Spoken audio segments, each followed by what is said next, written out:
Right, so you know that particular British trait where someone asks you how you are and you say, "Fine, thanks," even though your kitchen ceiling caved in this morning and you've been living on cereal for 3 days because the stress of it all has absolutely destroyed your appetite. That quiet, determined, very British refusal to make a fuss about something genuinely awful. Daniel Radcliffe did that for about 15 years, and he just stopped doing it, out loud, in public, and honestly what he said is a lot more interesting than anything Harry Potter ever did with a wand. Because here's the thing, we've spent over 2 decades watching Daniel Radcliffe play the boy who lived, and somewhere in the middle of all of that, we forgot to check whether the actual boy was doing all right. He was 11 years old when he stepped onto that Hogwarts set for the first time. 11. Most of us at 11 were arguing with our mums about whether we were old enough to walk to the shops on our own. This kid was the face of one of the most lucrative entertainment franchises ever assembled, with a camera pointed at him every single day, and the expectations of an entire generation sitting squarely on his shoulders. And now, at 36, he's started talking about what that was actually like. Not in a dramatic, tell-all sort of way, not with any particular bitterness, but plainly and honestly, in that way. You can only manage once you've genuinely worked through something and come out the other side of it. He gave an interview recently where he said every child actor should have mandatory therapy, not as a suggestion, not as a, well, it might be worth considering, as a requirement, a necessity. The kind of thing that should simply be part of the contract, the way lighting rigs and catering trucks are. He said something that stopped me in my tracks. He talked about hearing the story of a child actor who took his own life, someone who had been struggling profoundly but who couldn't bring himself to say so because the whole world looked at him and saw someone who had everything: fame, money, success, and that gap between how your life looks from the outside and how it feels from the inside is genuinely one of the cruelest things that can happen to a person. You end up trapped in silence by your own good fortune. You feel like you've forfeited your right to be struggling. Radcliffe said it directly. You're viewed as having it all, so you feel like you don't have the right to complain, and that is hard to get past. And that line hits differently when you know what he went through himself. Because it wasn't just a vague philosophical observation from a comfortable distance. He was describing something he'd lived. Let's go back to the beginning properly, because the full picture matters here. Daniel Radcliffe was born in London in 1989. His father was a literary agent. His mother was a casting director at the BBC. So acting wasn't foreign territory, but neither of his parents were particularly keen on putting their child into the professional world of it. When he was cast as Harry Potter at 11, they hesitated. There were apparently long conversations about whether it was the right thing to do, whether the attention would be too much, whether the world had any business asking that much of a child who was barely old enough to take his SATs. They let him do it. And within a year, he was one of the most recognizable faces on the planet. The first film alone took nearly £1 billion at the box office. By the time the franchise wrapped up with the final film in 2011, the whole series had generated the best part of $8 billion. $8 billion. For a set of films built around a child who had one other acting credit to his name before landing the role, the scale of it is almost impossible to get your head around. And Radcliffe was at the centre of all of it, from 11 years old to 22. Growing up entirely in public, with every phase of adolescence documented and photographed and commented on by a world that treated his life as something it had a stake in. There's an image people have of what that must have been like. Glamorous sets, brilliant co-stars, dressing rooms with your name on the door, the adoration of an entire generation. And some of it was genuinely wonderful by his own account. He said repeatedly that he loved the sets, that the crew became his actual family, that there's a warmth and a camaraderie to long film productions that's hard to explain to people who haven't experienced it. He's spoken about how some of the crew members from the Potter films are still his closest friends today, which is quietly lovely and also slightly at odds with the image most people have of what that world looks like.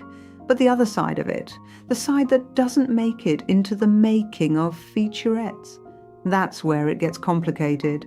By the time he was approaching 18, Radcliffe had started drinking. Not socially, not in the normal way teenagers sometimes do when they're figuring themselves out. He started drinking to cope. He's described what it felt like to walk into a pub or a bar and feel watched. Not in a normal, low-level, mildly uncomfortable way. Watched in the way that only happens when you've been the face of the most famous fictional character in living memory since you were a child. He said that the quickest way he found to forget about the fact that he was being watched was to get very drunk. And then, of course, as you get very drunk in public when you're Daniel Radcliffe, people watch more, so you drink more to ignore that. And so it goes. What's particularly striking about this is how quietly it happened. While other young celebrities of that era were having their struggles broadcast on tabloid front pages, paparazzi shots and all, Radcliffe was managing to keep the whole thing private. He's described himself as a functional alcoholic, which is one of those phrases that sounds almost manageable until you think about what it actually means. It means you're keeping things together on the surface while something is genuinely corroding underneath. He said that by the final few films, he was regularly turning up on set either hungover or still under the influence from the night before. He never drank on set, but the effects of drinking the night before don't politely wait until you clock off. He's pointed to specific scenes, watched them back, and said he can see it in his face. Dead behind the eyes was how he described himself. He also has OCD, which he's spoken about separately over the years, a diagnosis he received when he was very young. The compulsions were severe enough at certain points that he'd have to repeat sentences under his breath after he'd said them, and it could take him several minutes to turn off a light. He managed it privately, kept it hidden, sought therapy when he could, and has said in interviews since that he'd encourage anyone to seek it out. He used the word normalize, which is doing a lot of work there, but the right kind of work. The idea that needing support doesn't signal weakness or collapse, but is simply part of being a person navigating something genuinely difficult. He said he misses therapy when he hasn't been for a while. There is a whole generation of British men who could stand to hear that sentence from a famous person and sit with it for a moment. The point is, there was a great deal going on behind the press junkets and the premieres and the red carpets and the wholesome interviews about favourite spells, and this is what Radcliffe is really getting at now when he talks about mandatory therapy for child actors.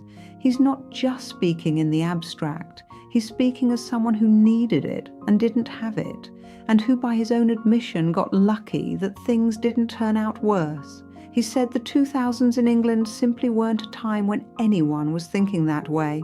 Mental health support wasn't woven into productions. There was no one whose job it was to check in with the 12-year-old carrying the entire film. There were good people around him who cared, and he credits them with making his experience largely positive. But good people who happen to care is not the same as a structure.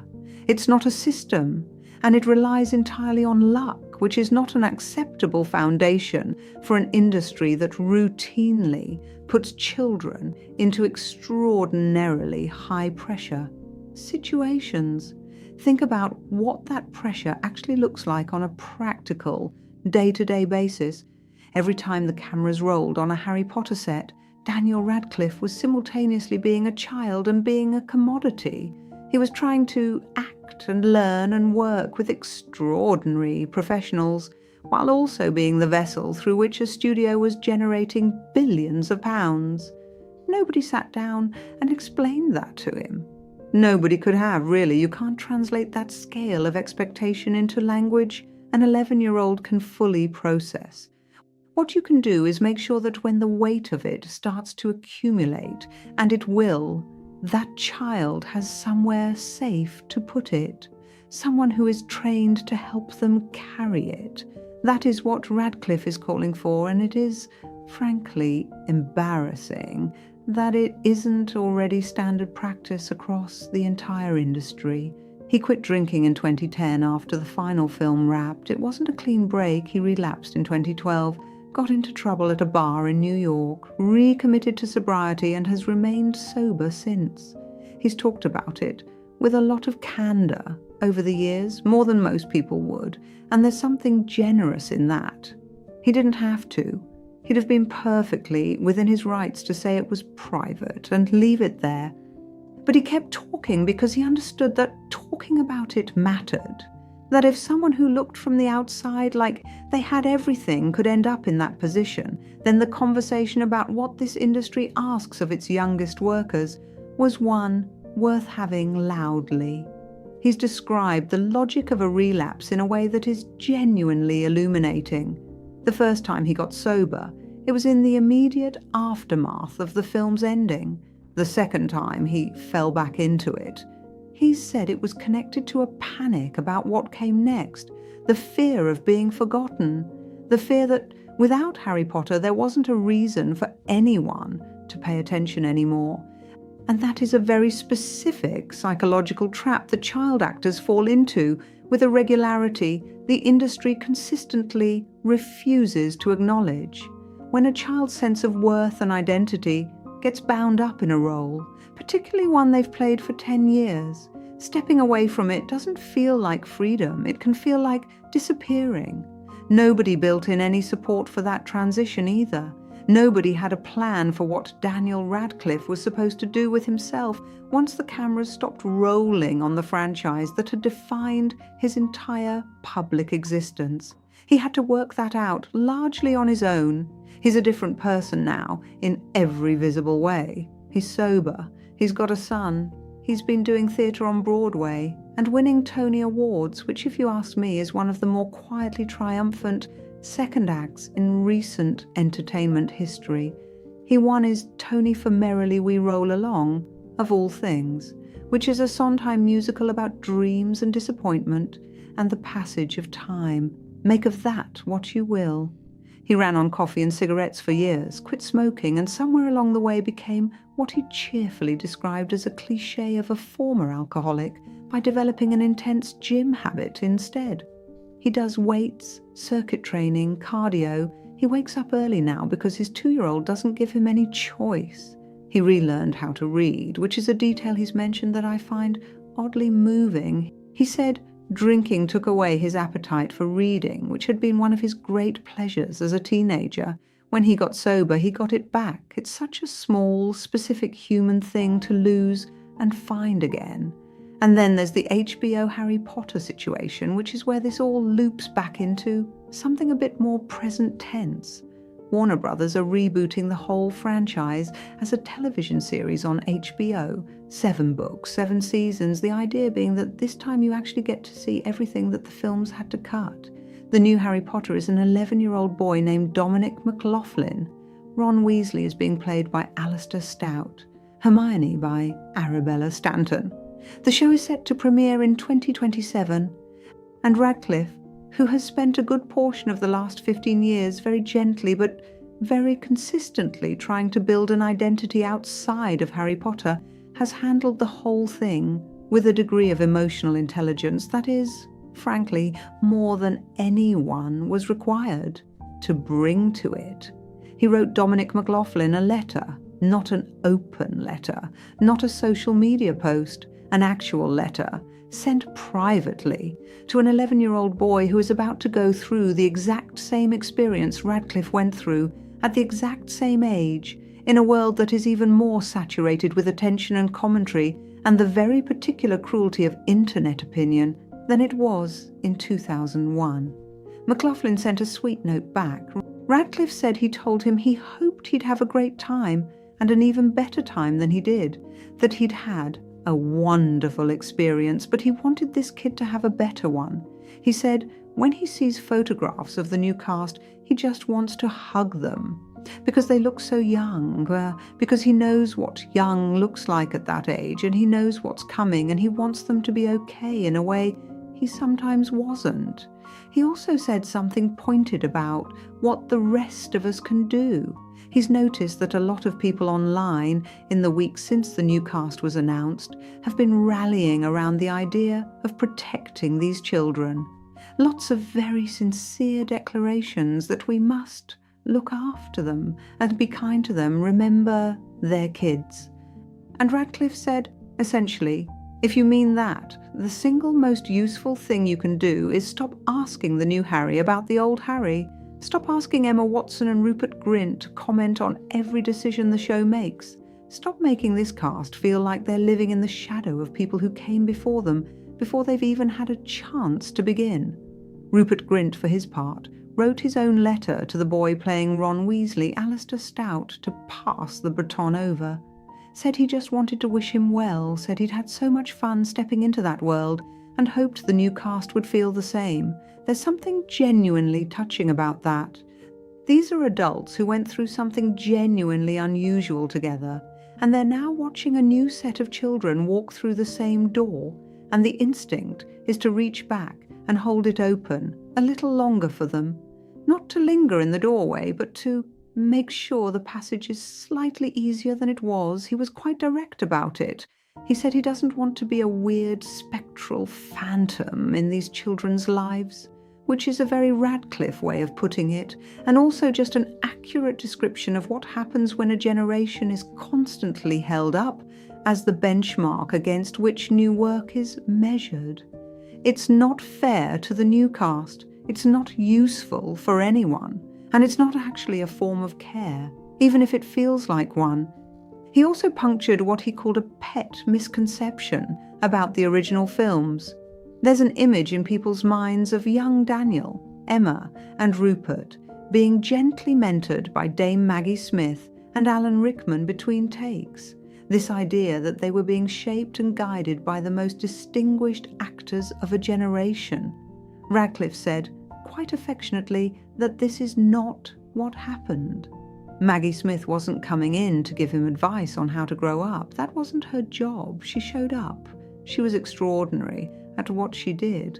And she went home. The people who actually talked to him, looked after him, became his real friends were the crew, the camera operators, the lighting technicians, the people on set every single day who weren't famous and weren't in the press.